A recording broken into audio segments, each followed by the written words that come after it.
the show, and hopefully my volume is actually coming in, because I don't always exactly know if that's the case, because I don't have the indicator. So maybe I should probably find a software that I can stream onto YouTube from my phone with. Maybe that might be the strategy moving forward, instead of using the default streaming app that comes on the phone. Who knows?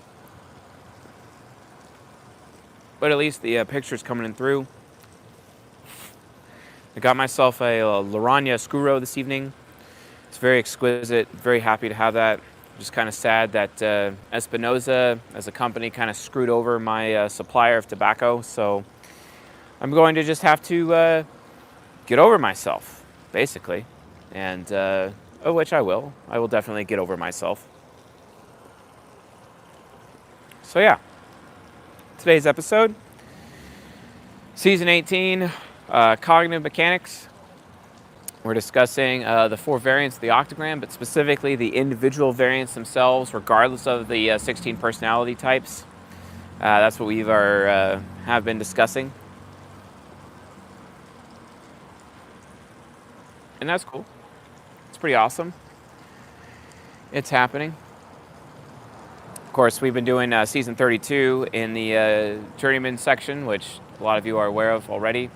Season 32, we've been discussing each of the 16 individual types, as well as how the 4 Octagram variants actually comes out, from their direction as well. So yeah. But in Season 18, we're discussing the Octagram variants individually, while we're making our way through Season 32. And that's basically, the direction that we're taking it. So yeah. Hopefully you guys can hear me. So, we know that the Octagram discerns 4 variants for each type. These 4 variants are different shades and flavors of each type. There are layers that determine Octagram influence beneath what is easily visible. Octagram deals with development and focus. Cognitive development and cognitive focus exists on a temporal level, a 4 sides level, and an individual functional level. A person's Octagram reveals their preference for which temple, which side of the mind, and yes, even which functions they prefer to use. See the Ego Hacking Your Fear Masterclass for more information on that. If you guys haven't gotten the Ego Hacking Your Fear Masterclass, what do you do with your life? It's some of the best work that we ever produced. John Bodine, totally masterful. Myself, also very masterful. Within that 2-hour lecture, it was incredible. We actually basically get into the nitty-gritty of the Octagram and show how the Octagram works at basically every layer, directly from the temple wheels, cognitive origins, and the like. So egohackingyourfear.com if you don't have the course already. If you do have the course already, then go to offers.csjoseph.life/EYF-masterclass. Then at that point, you'll be able to enjoy all of the details relating to the Octagram content that kind of brings this Season 18 episodes as well as Season 32 together. And also what we have coming out very soon for Ego Hacking Love Language. Because Ego Hacking Love Language is coming. And trust me, you're going to want to get in on Ego Hacking Love Language when it drops. But before we do that, we're going to have How to Type Yourself Type Grid Edition and How to Type Yourself Octagram Edition coming out before Ego Hacking Love Language, which are going to be really cool, fun. Make sure that everybody is on the same page. So yeah, I'm pretty excited. Very excited about that. So, be that as it may, this particular episode we're talking about SDUF types, also known as the decay energy. And if you want to learn more about decay energy, you're going to want to read Strauss and Howe, okay? Strauss and Howe, who wrote the book The Fourth Turning. And you can consider the fourth turning much unlike the 4 seasons and the 4 energies of the Octagram. So you have joy, which is summertime, which decays into fall. And then we have despair energy, which is winter time. And then we have hope, which is springtime. These are the 4 seasons, according to the 4 energies of Strauss and Howe theory, and how we're directly applying them here within the context of the Octagram. Because each of the 4 Octagram variants actually ends up, let's just say,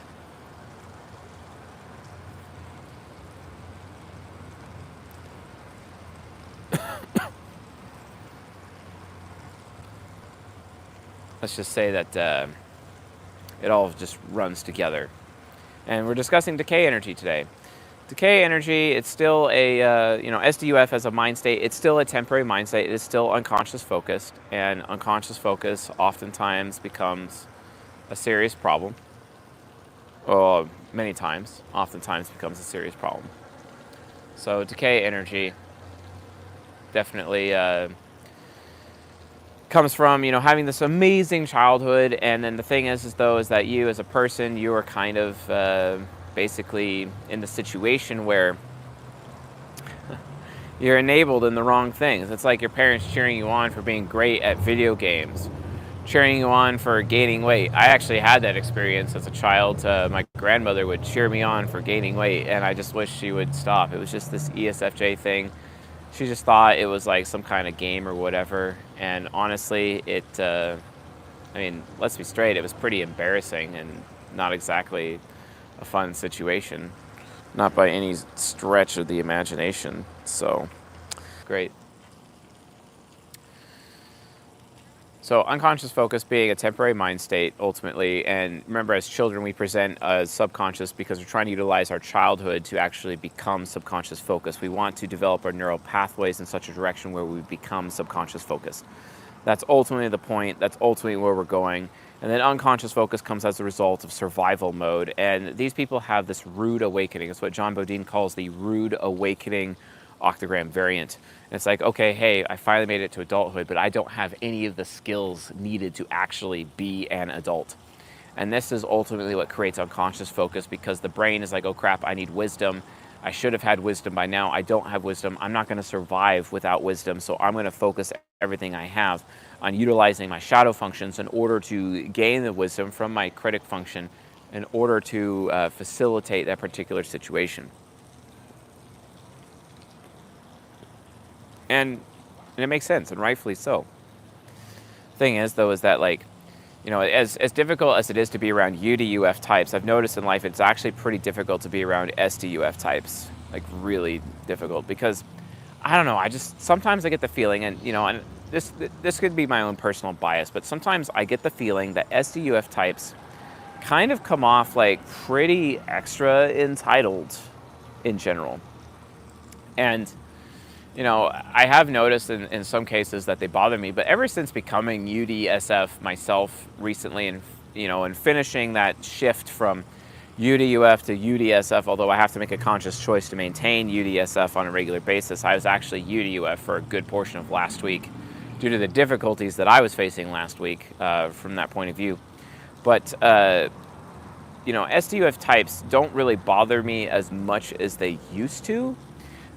Instead, I've noticed that I've actually been able to kind of assist SDUF types and actually bring them a bit more joy in their life so that they stop decaying themselves and stop decaying everything else. And it's just something I've noticed. And it's something like I've kind of taken it upon myself to call out SDUF types, whereas before I would just kind of ignore them and let them be miserable within the context of their own misery. I would leave them in the ditch, basically, when I was UDUF. But now that I'm practicing, outward compassion, being the envy in the room, and having that perspective, as a result of that, there's a dude literally dressed as a knight in the background. That's hilarious. And it sounds like metal, not plastic.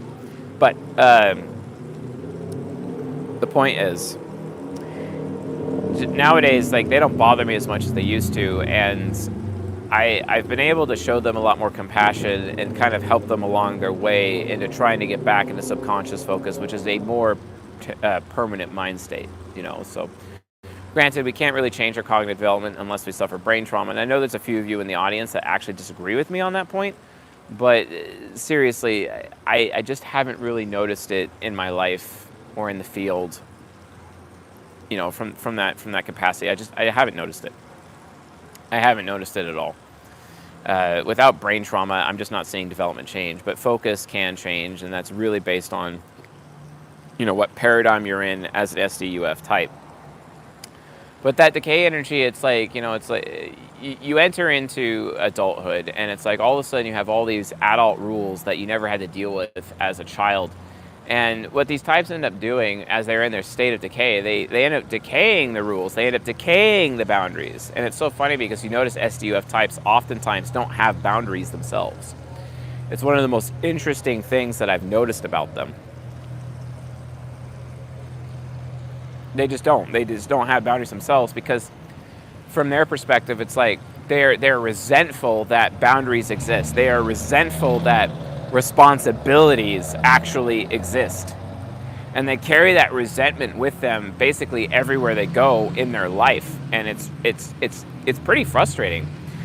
And it's also very frustrating for them, because then they end up not having those healthy boundaries that they actually need to be able to get through particular social situations, or even work situations, relationship situations even. They're just not able to do it. And it sucks. It really, and as much as I could say sucks to be them, it actually does. It actually does suck to be them. It really does. So,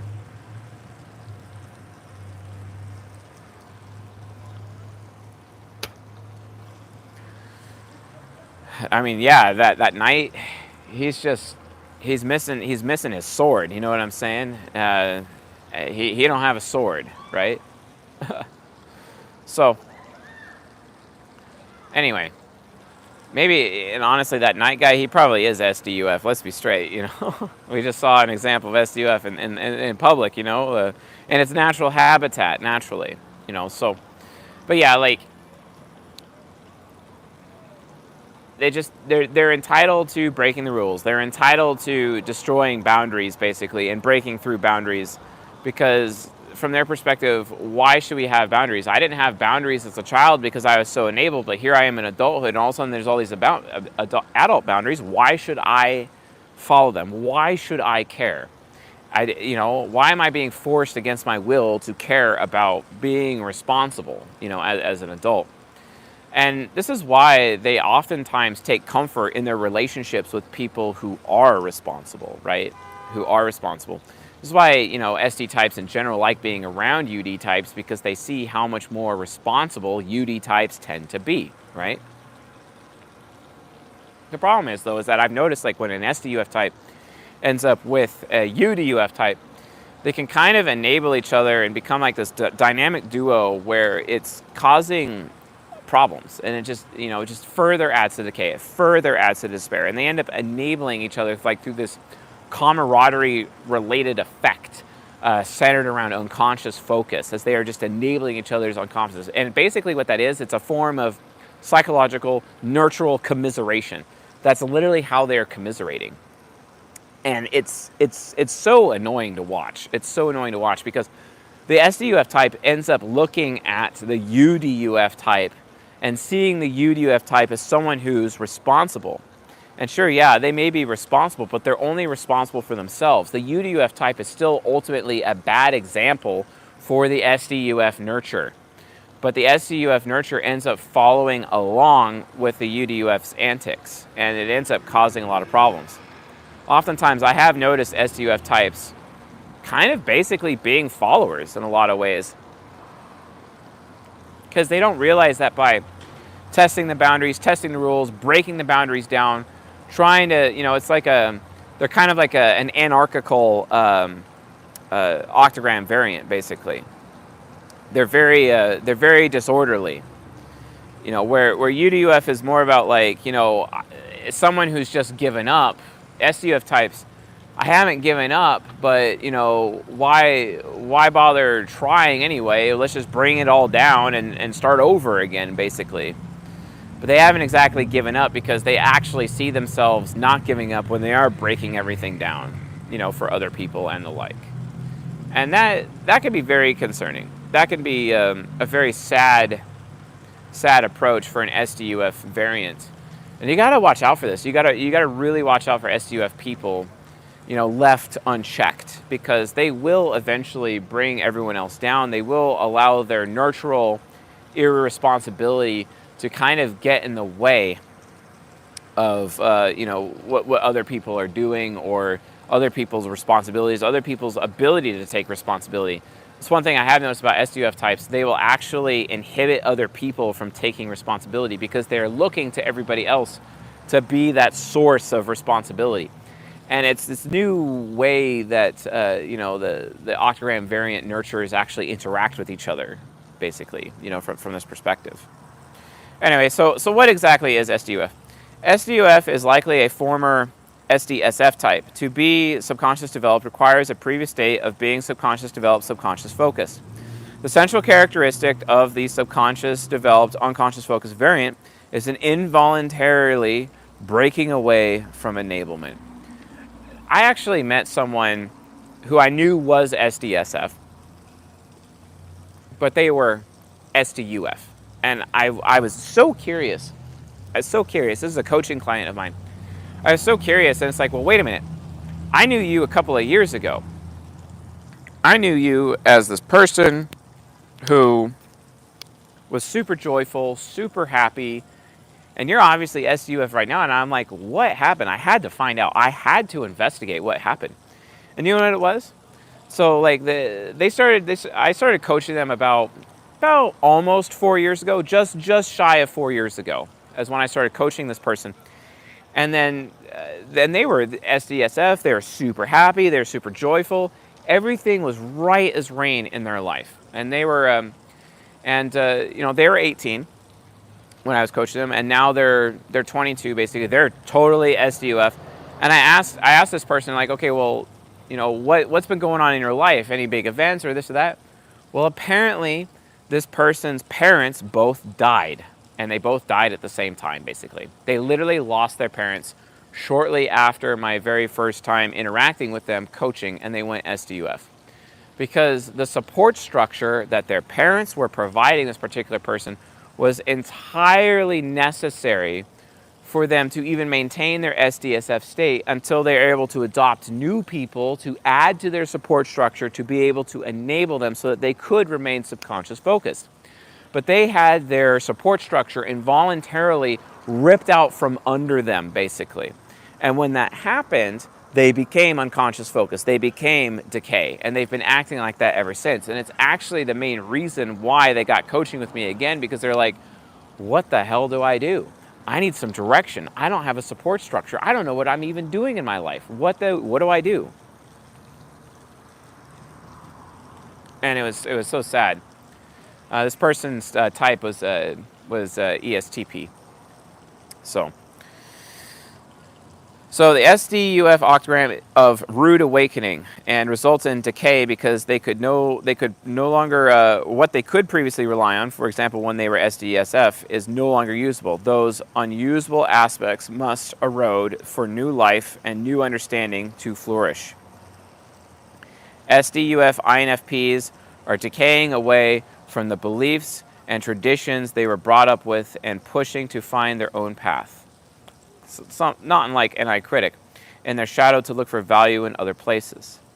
For example, SDUF ENTJs were no longer able to rely on giving for the sake of giving, which is SDSF in complacency, and they realized that they needed to engineer their own opportunities in their INTP shadow, and then hold on to those opportunities, greed, to give themselves a purpose.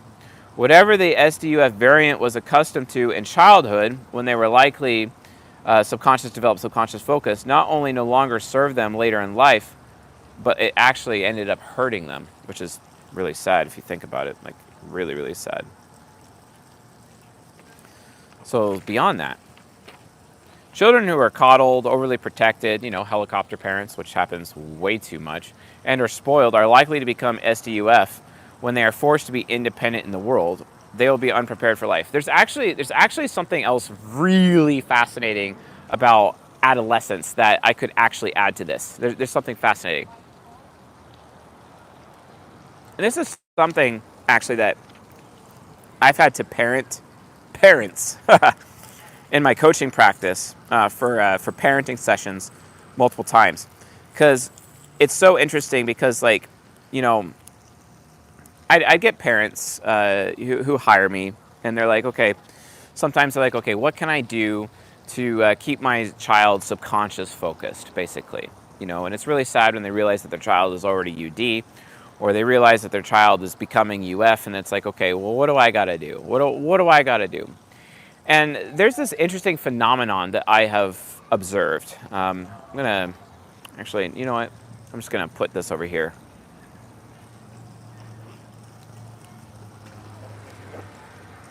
The phenomenon I was observed is that, like, parents, especially parents with a firstborn, right? And all of a sudden their firstborn becomes a teenager. And their firstborn enjoyed a lot of trust and a lot of privileges afforded to them by their parents all the time. And they didn't do anything wrong. But then all of a sudden, out of nowhere, their parents became helicopter parents because their parents were projecting their own teenage years onto their own child and assuming that their own child was going to behave as irresponsibly as they did themselves when they were in adolescence, okay? And what this ends up doing is creates a self-fulfilling prophecy, because through that projection onto their own child, right? Through that projection, what ends up happening is that they take away those privileges from the child, and they add all these new restrictions that the child didn't even do anything wrong. Their teenager, their firstborn, did nothing wrong. And it's a classic parental mistake, because the firstborn is the child that the parents make the most mistakes with. The most mistakes. I know that. I make my mistake all the time with my firstborn, and I often feel bad about it. But that's what ends up happening all the time, because that's just the nature of being a parent. When you have your firstborn, you make all of your mistakes with the firstborn. This is why traditionally firstborns were the ones that would get all 100% of the parents. The firstborn son would get 100% of all of the parents' inheritance, including the throne, right? Because the parents would show them higher honor than their other children, because the parents made all of their parenting mistakes with their firstborn, which would likely turn them into unconscious focus. And this is why it happens. This is how it actually happens. It happens strictly because they're projecting their own teenage years on their child, assuming their child's going to behave the same way, add on all these extra restrictions on their child when that child never did anything wrong to begin with. And then the child ends up developing that same thing, as the NTP say, hey, if I'm going to do the time, I may as well do the crime, basically, right?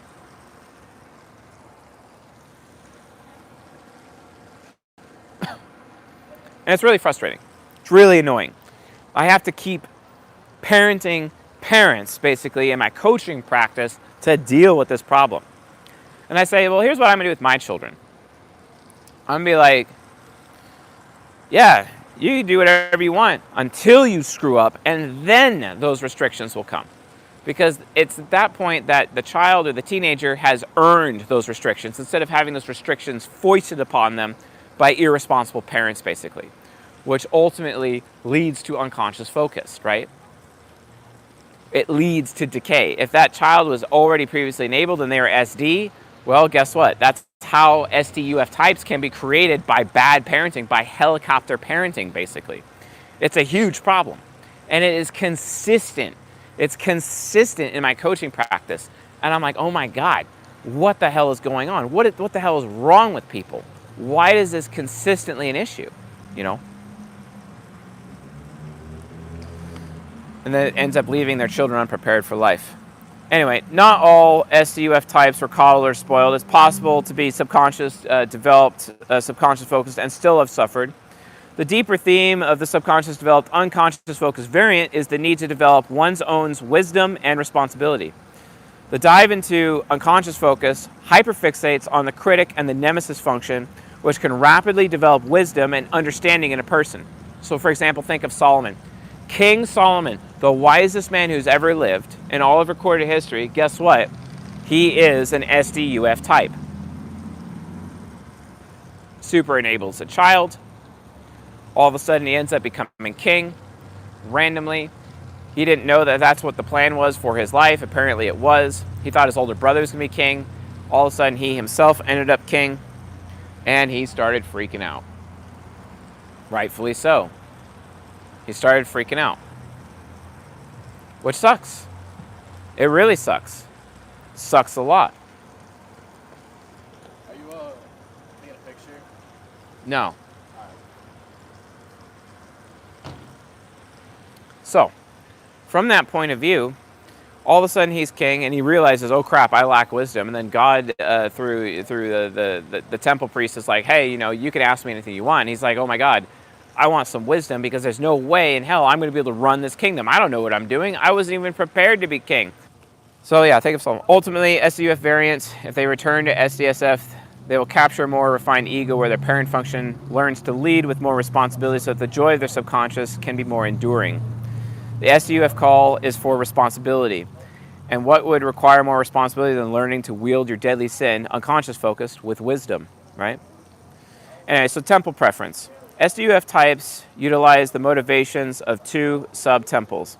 In addition to their overarching temple in their subconscious and shadow, SDUF body temple types, for example, ENTJ, INTP, ESFJ, ISFP, are used to relying on the passion of the heart temple subconscious, but must now push into the mind temple shadow, with a focus on knowledge and skill acquisition. To do and to believe, body plus heart, is not enough. One must also know. SDUF mind temple types, ESTJs, ISTPs, ENFJs, INFPs, are used to relying on the perceived identity derived from their soul temple subconscious, but must now journey into the body temple shadow to focus on achievement, realizing what will be left behind. SDUF heart temple types, ENTP, INTJ, ESFP, ISFJs, are used to relying on exploration derived from their body temple subconscious, but must now journey into the soul temple shadow to understand who they are and to distill what actually matters, right? Therefore, SDUF soul temple types, ENFP, INFJ, ESTP, ISTJ, are used to relying on their knowledge and performance in their mind temple subconscious, but must now journey into the heart temple shadow to find what is actually meaningful to them and what pursuit calls them for its own sake. The heart must speak. Therefore, now we go into functional preference. SDUF types require an intense development of their critic over their child to teach them wisdom. Inferior enablement, which gave rise to SDSF originally, must be replaced with the understanding provided by the nemesis. Together, the nemesis and the critic function of the shadow, this is like the hero and the parent in the shadow, teach the ego to be responsible, where the parental development acts as the culmination of the subconscious developed unconscious focused journey. Because of the fixation on the shadow, but still having the energy of the SD, usually longing to return to the subconscious, SDUF types can potentially develop their wisdom faster than any other variant. And that's true, because they oftentimes end up experimenting and losing and learning from their mistakes or the mistakes from others as they're breaking everything down and violating all those boundaries like we talked about previously. So because the fixation on the shadow, but still having the energy of the SD, usually longing in return to the subconscious, SDUF types can potentially develop wisdom faster than the other variant. Ultimately, SDUF variant is not a curse. The decay rots away what is already bound to rot. The product of what rots away can give birth to new life, and they can rise up like a phoenix. Just as a compost pile filled with rotting food can create lush and rich and nutritious soil for new things to grow. And if used well, the unconscious focus can push into deeper wisdom, and the oasis of psychological transformation can be found. Like, the book of Proverbs, written by Solomon. The SDUF is the precursor for psychological renewal. They are essential to the human race. Not like, for example, the Buddha, who's SD, and he became UF, the INTJ Buddha, right? We already discussed Buddha previously, so. Anyway, folks, that's what the SDUF, subconscious developed, unconscious focused decay octagram variant is all about. Thanks for watching and listening, and I'll see you guys on the next episode.